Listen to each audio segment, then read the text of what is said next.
Con una caída de $55 menos en el precio del petróleo, los programas sociales quedan expuestos. Expertos, académicos, economistas dentro y fuera de Venezuela le piden al presidente Maduro que actúe cuanto antes. La revista Business Week estima que por cada dólar que cae el precio del petróleo, Venezuela pierde cerca de $1.000 millones en ingresos promedio al año. Es decir que $55 que ya llevamos de caída en menos de 6 meses, pues resulta una caída estrepitosa en ese contexto. 96% de los ingresos del país dependen de exportaciones del petróleo. Ese es un hecho. El gobierno enfrenta un déficit fiscal estimado en casi 17%. Ese es otro hecho.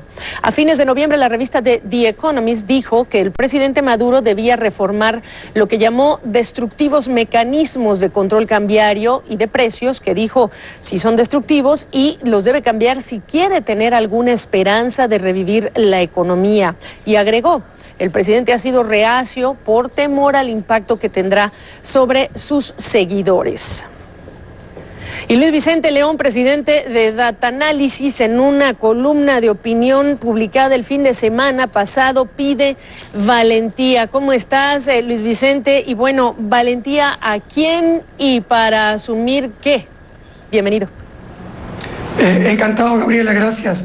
Bueno, mira, yo creo que es evidente que la toma de decisiones para abordar la crisis en Venezuela exige medidas que no son necesariamente populares. La mayoría de las cosas que ya a estas alturas el gobierno tendrá que hacer para abordar esa crisis tiene que ver con elementos que impactan la vida ciudadana.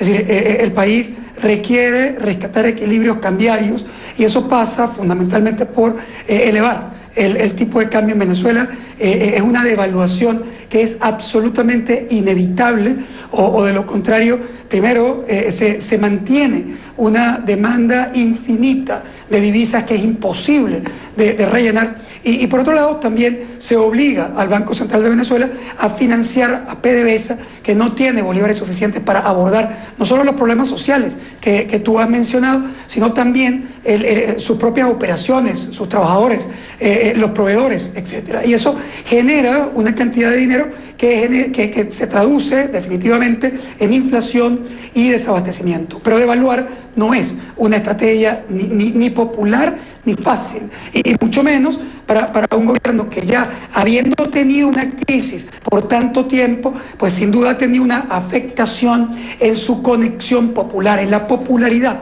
del presidente Maduro.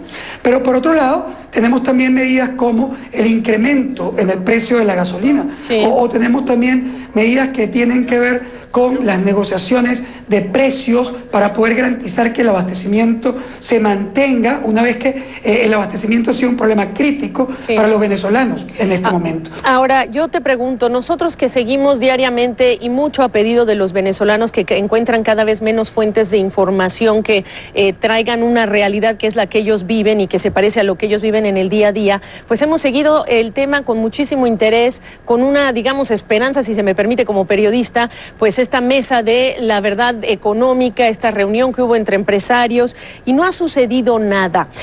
Siempre en el tema de la economía uno se pregunta cuál es la alternativa, Luis Vicente, y aquí lo interesante es que tú estás diciéndoles: no me respondas, que supongo que se lo dices o al gobierno o al presidente Maduro en tu carta, sé que no puedes, pero estoy seguro que sabes que tengo razón. La pregunta que yo te quiero hacer es: ¿la alternativa en este momento para el gobierno sigue siendo mejor? Y si no sigue siendo mejor, ¿de qué tamaño entonces es esa falta de valentía para asumir el costo de lo que muchos economistas llaman una herida autoinfligida?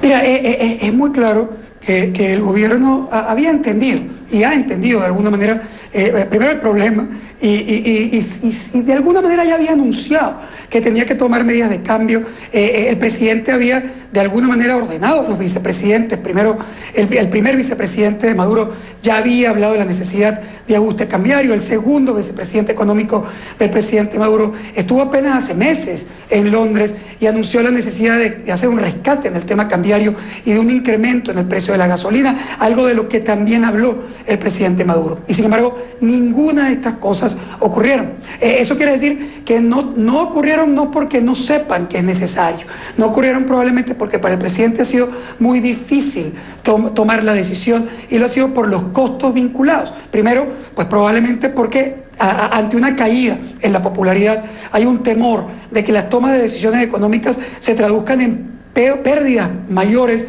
en la conexión popular y que se puedan traducir de alguna manera en eventos sociales. Pero no es peor esperar, perdóname, no es peor esperar, perdóname. Absolutamente que puede ser peor esperar, pero al final las decisiones han sido muy complejas. También tienes actores que se aprovechan de esas distorsiones, que han hecho mucho dinero y mucho poder alrededor de las distorsiones económicas. Y no me refiero solamente a actores de gobierno, me refiero a muchos actores que han ido como cazando esas distorsiones y que van bloqueando los cambios en Venezuela. De manera que sí, el haber alargado la toma de decisiones hace cada vez más costosa la salida, pero al gobierno entonces le empieza de alguna manera a picar la posibilidad de tomar una acción que en mi opinión sería la peor de todas las decisiones, y es que en vez de ir hacia un modelo de ajuste económico, costoso pero indispensable, se pueda mover a una radicalización mayor en el plano económico. Me refiero a la posibilidad de evitar la devaluación y las negociaciones, e ir tomando las importaciones totales del país, ir tomando en sus manos la mayoría de los factores de producción en Venezuela, con lo cual él podría sentir que tiene menos costo político. Sin embargo, la realidad es que el incremento en las importaciones públicas de Venezuela, que hoy representan cerca del 42% del total de importaciones, nos lleva a un dato estrambótico. $1 millón entregado a la empresa privada más importante del país, que es Empresas Polar, produce 4 veces más volumen de alimentos que $1 millón de importación del propio gobierno. Con lo cual, si tú aumentas aún más la participación pública en la producción y en la importación, lo único que hace es deteriorar más el proceso productivo y hacer infinitas las demandas de divisas del país. Parte de lo que incluso expusiste en este mismo artículo, que bueno, lo que tú dices es hacer lo que se tiene que hacer, es la definición de valentía. Mantengamos el contacto, Luis Vicente León, porque estamos en momentos muy importantes en la vida de los venezolanos. Gracias por tu tiempo. Y por cierto, gracias a ti. Gracias. Y antes de que te vayas, por cierto, como siempre, la invitación al gobierno venezolano, a las autoridades, a este espacio está abierto para escucharlos, para conocer y entender todos juntos lo que es la estrategia del gobierno venezolano. Ahora sí, muchas gracias.